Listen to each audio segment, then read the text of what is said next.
Hi everyone, this is Amber Ellis, the James River Association Senior Watershed Restoration Manager, and I also serve as the convener for the Upper and Middle James Riparian Consortium.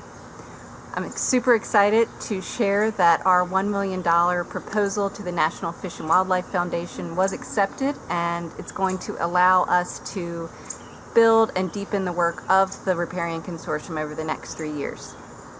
Restoring streamside forest along the James River and its tributaries are one of the most important things that we can all do to improve water quality, enhance wildlife habitat, and give communities and families these special places to reconnect to nature.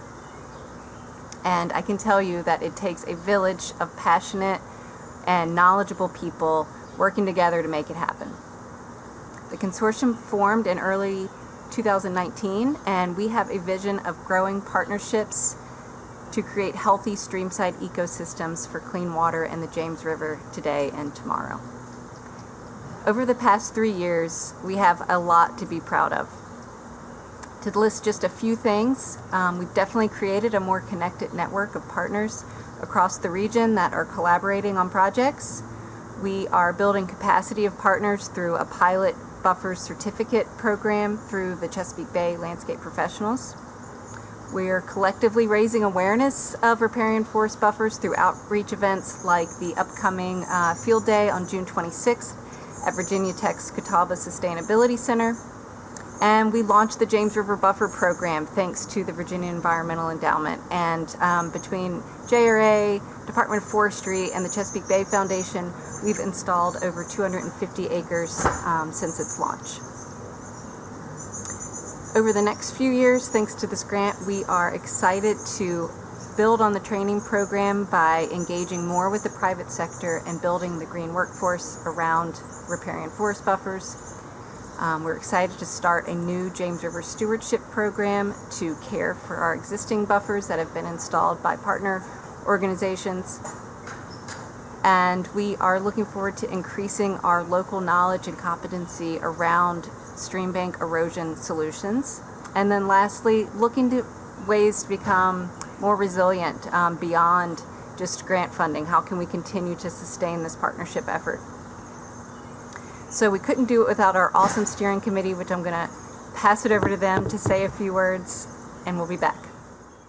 So I'm Amber Ellis. I'm the Senior Watershed Restoration Manager with the James River Association, and something that I'm most looking forward to is getting this James River Stewardship Program off the ground to care for our existing riparian forest buffers. Great, thanks, Amber. My name is Christine Gove with Dialogue and Design Associates, helping to facilitate the consortium. And I am most proud of the progress the consortium has made in the next few years, and really looking forward to action and implementation and deepening partnerships in the next few years. Sarah, I'll move over to you next. Hi, I'm Sarah Coffey with the Chesapeake Bay Foundation, and I'm most excited about continuing to collaborate with partners, especially on projects like the Maury Outreach event that we're planning. So yeah, thank you so much for supporting us. Thanks, Sarah. Dave. Hi, Dave Jasinski, Greenfin Studio, and I think I'm most excited about looking forward to helping make connections with landowners to help get more trees in the ground. Great, thanks, Dave. Sierra. Hi, my name is Sierra Gladfelter. I work with Dialogue and Design Associates, and I'm looking forward to broadening the network of folks collaborating on riparian buffers in the watershed. Thanks.